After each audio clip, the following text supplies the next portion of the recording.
Hey everyone, sorry to interrupt the stories, but I felt I should at least talk about this. Now it's not that important, but I wanted to make one of the next couple of videos about Ouija boards. So if you've had any bad personal experiences with Ouija boards, feel free to submit your own story. My email should be at the bottom of the description. Also, don't forget to hit that like button if you enjoyed this video. I really would appreciate it if you could, and it does help this channel grow. Shameless self-plugins. And just to mention, any more little chit-chats like this will be included at the end of the video from now on. I just felt it'd be better if I included this first one at the beginning, just so it could get a little more attention, I guess. Anyways, thanks for listening, and I'll see you all in the next one.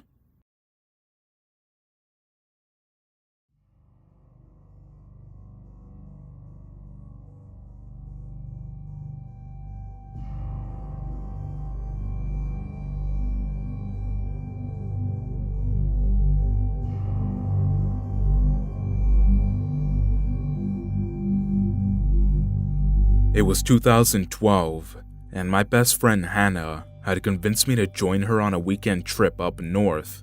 She had, after searching for the longest time, found her dream car and was planning on traveling the 900 kilometers to the very north of Sweden to buy it.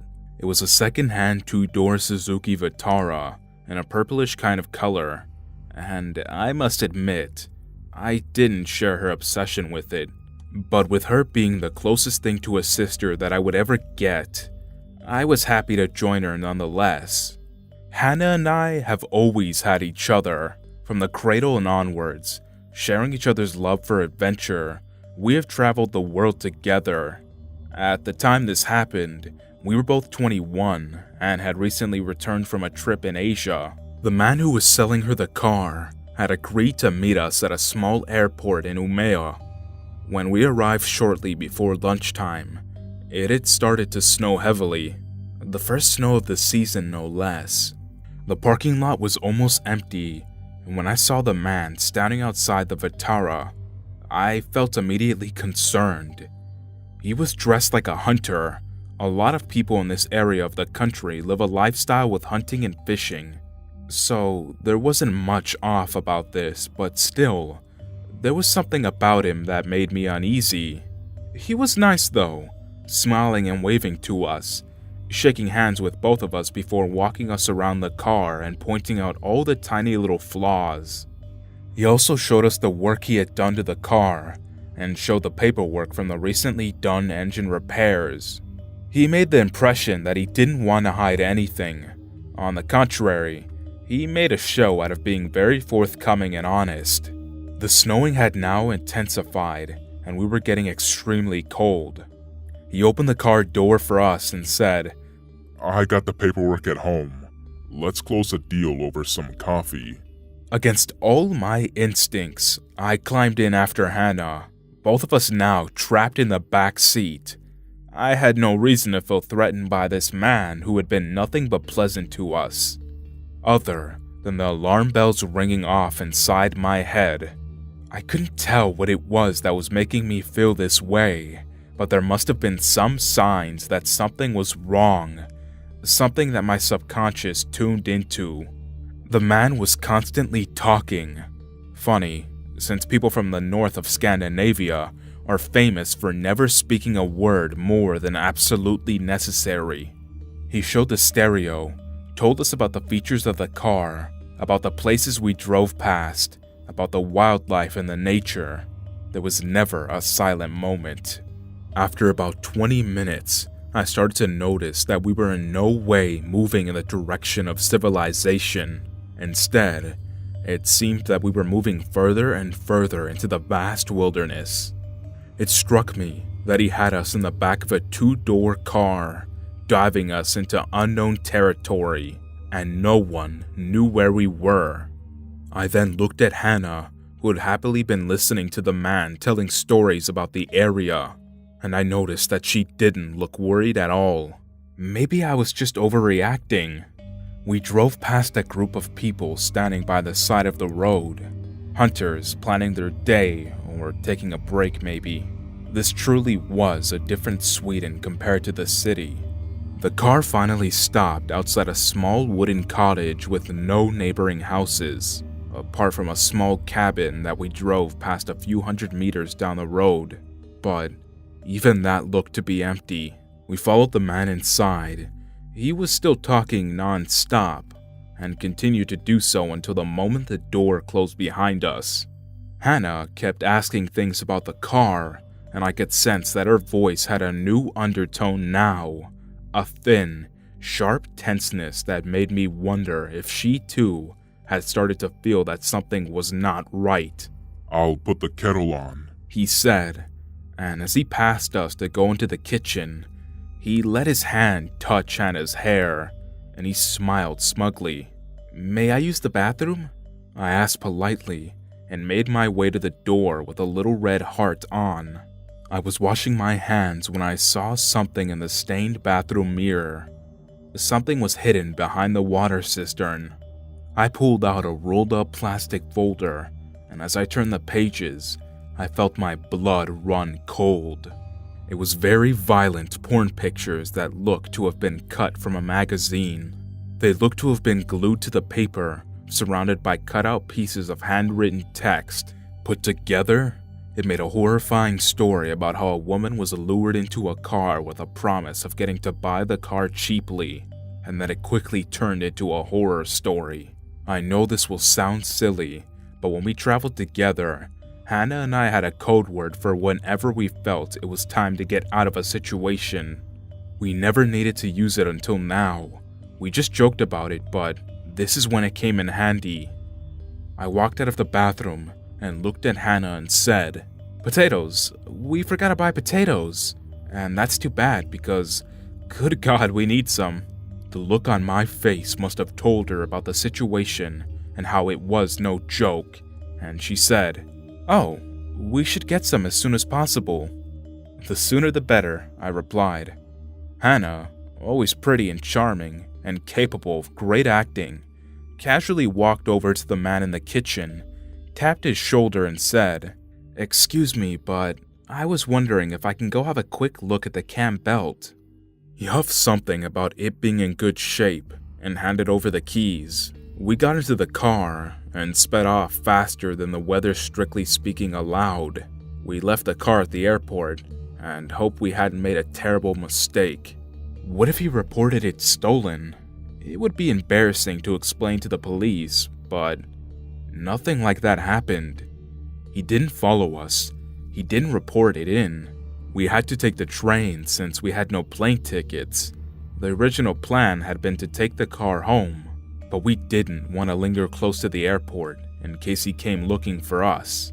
Later, Hannah asked what made me use the code word, and I told her about what I had found. It might have just been a fantasy, a sick game, and maybe he would have never done anything to us, but right then and there, I was convinced that we would die if we didn't get out. Thank God Hannah didn't need any convincing or proof, just the code word. I truly think that if we hadn't talked about it so many times,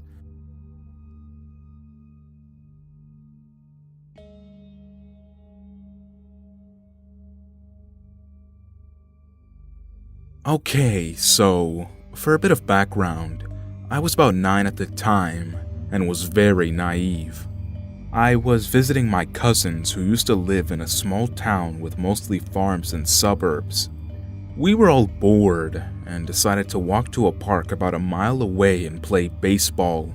It was me, my older sister, my 5 guy cousins, and some of their friends. There were about 10 of us walking through the suburbs, so nothing too dangerous. We get to the park and we play for about half an hour when I decide I want to go back. No one else wanted to do so I just went by myself. I knew my way back and it was just suburbs, so I thought it would be fine. While I was walking back across the street, where I was walking, an old man was lying on what I think was his lawn. He was pretending to be injured and kept asking for someone to come help him. This man was in his mid-60s and looked like he really needed help. So I went over, but still kept my distance, about 5 feet. The man kept saying something that I couldn't understand, so I had to keep getting closer. Once I was right next to him, he suddenly shot up and grabbed my arm. I began screaming and thrashing as he tried to drag me into a nearby van. I tried to do everything in my power to get away from him. Apparently, I screamed so loud that neighbors came outside. Once the man saw that there were people outside, he let go of me and got in the van and drove away. I didn't speak to anyone. I just ran back as fast as I could. When I got back, I sat outside of my house and calmed down for a while. I didn't tell my mother because I didn't want me or my cousins to get in trouble, which was an incredibly stupid thing to do. The story's not over yet though. I came back the following year and we were watching the news. They were talking about a man who was acting in need of help. Once his victims were close enough, he would grab them, shove them in a van, and then rape them. This sounded eerily familiar to the events that happened to me in the previous year. Then the old man's mugshot appeared on the screen. I was terrified, but I still didn't do anything. I still think about what could have happened if I didn't shout loud enough, or if I froze in terror.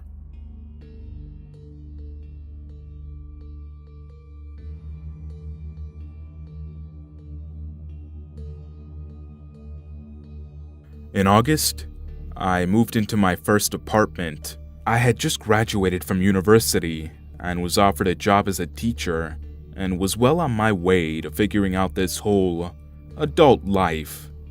I moved in with a longtime friend, and neither of us had any complaints about our apartment complex. The complex is well maintained, clean, and the other members have been nothing but friendly. To get into our complex, there are 2 gates. If you live at the apartments, you're given a remote that opens the gate of your choosing. But if you don't live at the complex, you have to go through a directory at the front to find a name of the resident you are looking for.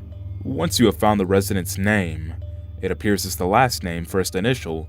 It calls the resident's phone and gives the resident a few options. The resident can choose to talk to the person who has called them and decide to let them in by entering their key code into the dial pad. Or they can hang up and the gates won't be opened. Overall, I think this system helped to save me from the situation I had gotten myself into. One night in October, I was driving home from my fiance's house. It was late at night, probably close to 2 a.m. I had just gotten off the freeway and was about to enter into my neighborhood when I was stopped at a traffic light. I was in the left-hand turn lane, and there was one other car in the right-hand turn lane, 2 lanes away from me. The light changed to a green arrow, and I proceeded to turn left, and the car, which had previously been in the right-hand lane, maneuvered to follow me. I thought this was a bit weird because of how many lanes they cut across, but I figured they were just lost, so I tried not to think too much about it. I continued driving down the road and was about to make a right-hand turn into my neighborhood, and was distressed to see that the car was still behind me. Against my better judgment, I ignored my gut feeling and figured that they just lived in the neighborhood around my complex. I remember thinking that they were driving just a little bit too close, but again, I tried not to let my anxiety get the best of me. I remember reading from stories on here that the best way to tell if someone is following you is by turning right multiple times to form a square of sorts. I talked myself out of this maneuver, however. I wish I hadn't. I just sped up a bit, clicked my gate open, and pulled into the complex. The car following me whipped in right behind me. Again, I convinced myself that this was normal. They probably lived in the complex too, right? The gate opens up on the opposite side of the apartments, so you have to drive through the entire complex to get to where my apartment was. I drove through quickly. I was prepared to exit the complex just in case the person was still following me. But when I looked at the straightaway right behind me, I realized that there weren't any headlights following anymore. I laughed at myself for being so nervous and pulled into my parking spot in front of my building. As I parked and prepared to get out of my car, I turned for one last look and realized that the car that had been following me had reappeared with their headlights off, and they parked in an unreserved spot just a bit down from my own. I knew that I should have turned my car back on and just drove away. I knew that there were so many other things that I should have done, but in a moment of panic, I jumped out of my car and ran up the stairs and into my apartment. I double-locked the doors, grabbed a knife, and ran into my room to call my fiancée. That's when I began hearing shouting from outside, but I refused to listen to what they were saying as I told my fiancée what had just happened. I suddenly heard more voices shouting, and then it was silent. I felt an overwhelming sense of dread. I remember not being able to stand because my knees were shaking so much. I tried to stop myself from crying so I would be able to see if someone broke down my door. My fiancé made it to my apartments in record time with a baseball bat. This helped ease my mind. He stayed that night and let me sleep with the lights on, although I couldn't get the sound of screaming out of my head. It was obvious that they were calling for someone, and I figured it must have been me. I assumed the other person screaming must have been another resident who was trying to make them be quiet, seeing as it was the early morning hours. I figured the whole situation was over until I woke up in the morning. When I walked downstairs to my car, I discovered that one of the tires had been viciously slashed to ribbons. I then realized that I'd left some mail with my name on it in my car. I didn't think much of this detail until later. I got my tire fixed and tried to push that night out of my mind. A few days later, however, I started to receive calls from the directory in front of my building to let someone in.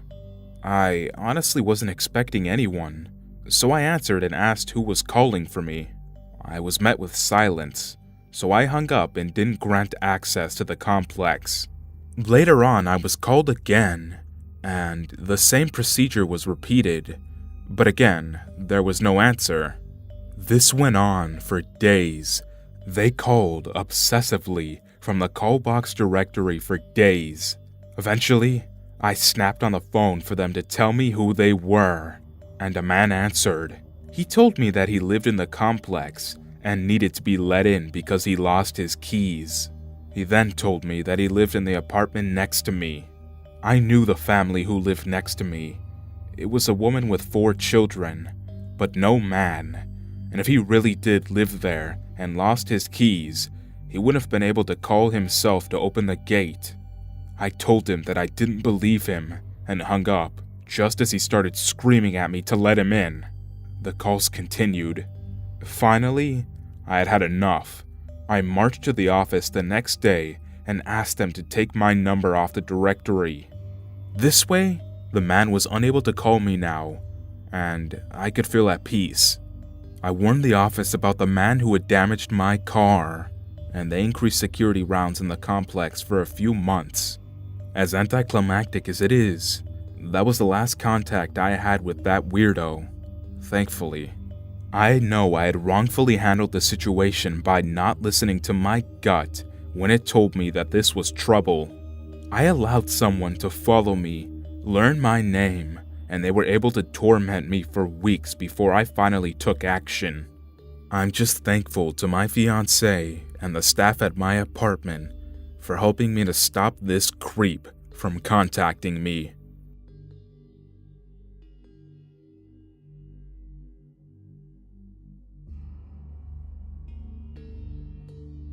So before I begin, perhaps a bit of background information would help you understand my story. I'm now a 20-year-old male living in the Netherlands, and I've been a geek all of my life. Games in particular have always played a major role in my life, Starting when I got my first PlayStation when I was 5 years old, something about gaming just always got me. Be it mechanically or in terms of storytelling, I could always find something to love about it. As I grew older, I got more and more into RPGs and eventually found my way onto World of Warcraft. As I got more involved into the game, I started joining raiding guilds. For those of you who don't know, it's basically a group of players who are intent on facing the game's hardest content as a team. The second guild I had joined was the greatest bloody team of people I had met thus far. One of these people was a Swedish girl who was around my age called Maggie. We got along quite nicely, as it turned out her mom, who was also in this guild, was actually living in the Netherlands. So often, we'd end up in conversations where she asked me to teach her some Dutch, and she'd teach me some Swedish in return. It was all good fun. Fast forward to the beginning of 2013. The aforementioned guild had fallen apart a while back, and I had joined a new one. I had stayed in touch with some people from the old guild, but Maggie really hadn't been online all that much. When she did get back online, we quickly caught up, and it turned out she actually moved in with her mother and had spent the last couple of months improving her Dutch and attending high school. She also started dating this guy named William. He was actually part of the same guild I had met Maggie in. He always struck me as a nice guy. Other guild members always thought he was a bit direct and perhaps rude, but being Dutch, I understood that's just simply how our culture works, so I was always okay with it. June comes around. Me and Maggie recently finished our final exams, and we were waiting for the results to come back in. One afternoon while we were playing online, I suggested a meetup between the two of us. I really didn't have much to do, and given that she had voiced her concerns about finding her footing in Dutch social circles, I figured this was a nice opportunity to take her first baby steps into the country. She excitedly agreed and asked if she could bring William as well. Obviously, I said yes, seeing as he was her boyfriend. Meetups are safer when you arrive as a couple, and meeting former guild members was something I was looking forward to anyway. A couple of days later, I met both of them in Rotterdam, and personally, I had a really great day. I showed them around the city since I knew it best, had some conversations, a few laughs, and we ended the day by taking a trip to the Euromast. Before leaving, Maggie had to go to the bathroom, so me and William were waiting outside, striking conversation. I said to him, "You two make a nice couple." "Thanks," he replied. "I freaking love her, you know." Honestly, I wouldn't know what I'd do without her at this stage. Back then, I didn't think much of this statement. It's just a good thing people say when they are in love. So kudos to him, right? Maggie got out of the restroom. We said our goodbyes and we parted ways. A few weeks later, we got our exam scores back. I had passed high school with flying colors, but Maggie wasn't so lucky. She had failed most of her exams. She told me she was going to be studying for the rest of the summer in order to properly prepare for her rerun of the last year of high school. Even as I was heading to college, she was very thankful and assured me that she'd let me know if she needed any help. Fast forward again to September. After our last conversation, Maggie had practically disappeared off the internet. She hadn't logged into the World of Warcraft. She was never on Skype and wasn't even online on Facebook anymore. I had asked William in mid-August how she was doing, and he assured me that she was fine, so I thought nothing of it. I even admired her focus on her education. However, during my second week in college, all of that changed. I got into the metro and picked up a free newspaper in the seat next to me to pass the time. I vividly remember turning the fourth page to read a headline saying, "Swedish woman age 19 stabbed in her own backyard."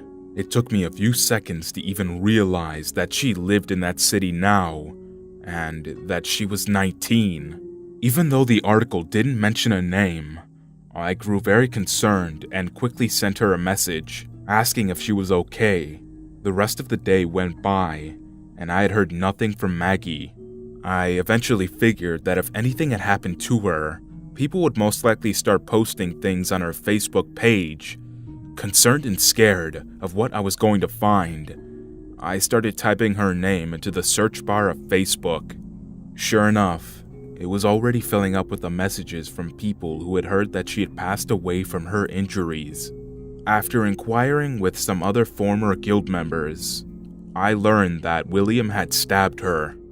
She had broken up with him after she had received her horrendous test results back, and he wasn't at all too pleased with this. In the aftermath of the incident, me and some other Dutch guild members went to her city to meet up with her friends from school. We attended the memorial set up in her school and put some flowers at the scene of the crime on behalf of everyone she had played the game with. When we went to meet up with Maggie's school friends, we found out that William hadn't been half as nice as we were led to believe. During the relationship, he had been very controlling of Maggie, and after the breakup, he began stalking her and sending her threatening text messages. She even went to the police to report it, but they told her that they couldn't do anything for her at that stage. After that, she met a different guy and began dating him. William found out and, well, took matters into his own hands. Thinking back at this, the worst part of all of it had just come to my mind. When we put the flowers at the scene of the crime, we stood around for a few minutes, contemplating whether or not we should knock on the door and personally give her mother our condolences. Given that we kind of knew her as well, we decided against it, given that we might unintentionally remind her mother that Maggie's online connections ultimately cost her her life. As soon as we got back to the car, we saw Maggie's front door open. Out of the door came her mother with Maggie's younger sister. I knew at the time that Maggie had had a younger sister, but I didn't know that she was only 6 or 7. I fucking lost it when I saw her little head hanging while grabbing hold of her mother, scared to go around the corner to face all the drawings and flowers people had left there.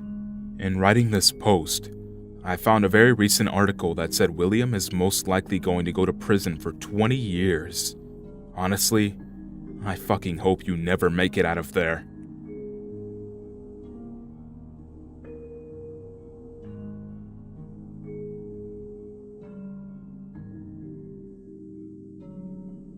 I work at a grocery store pulling carts and bagging things. It's a shitty job, but it pays the rent. I'm 20 years old and female. I've posted about strange customers before, but this guy, he's a repeat offender.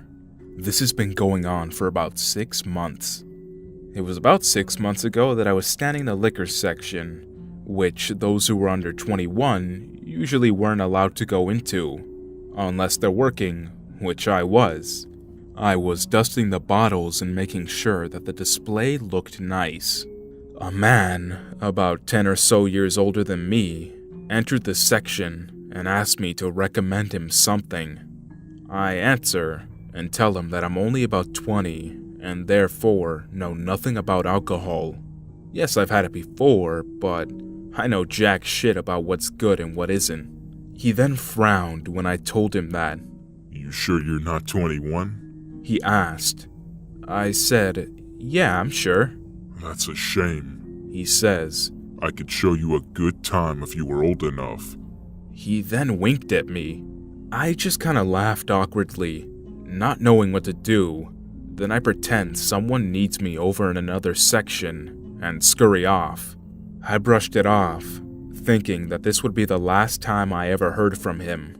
2 months later, I'm picking up the slack for my sick coworker and stocking the shelves in his absence. It's about 10 at night, and the store is dead quiet. I normally like these times because it gives me time to myself. I was rearranging some cereal boxes to look nice when someone taps me on the shoulder. I jump and turn around, and I see that it was the same guy. Generally, it's kind of a faux pas to touch random retail workers you don't know, but this guy didn't have a care in the world about that. Are you 21 yet? He asked. I shook my head no, remembering where I'd seen him before. I warily asked him if he needs help finding anything. No. He said. I just wanted to know if you were 21 yet. He then turned and walked off without another word, or without grabbing any merch from the shelves. He might have bought something later from another aisle, but I sure as hell didn't stick around to find out. 3 weeks later, I'm bagging in one of the check stands when he comes through, again, posing the same question. I once again answer no, and since there's a lot of people around, that was the end of that. And now, last week, I'm marking down a service walk at about 7 in the morning.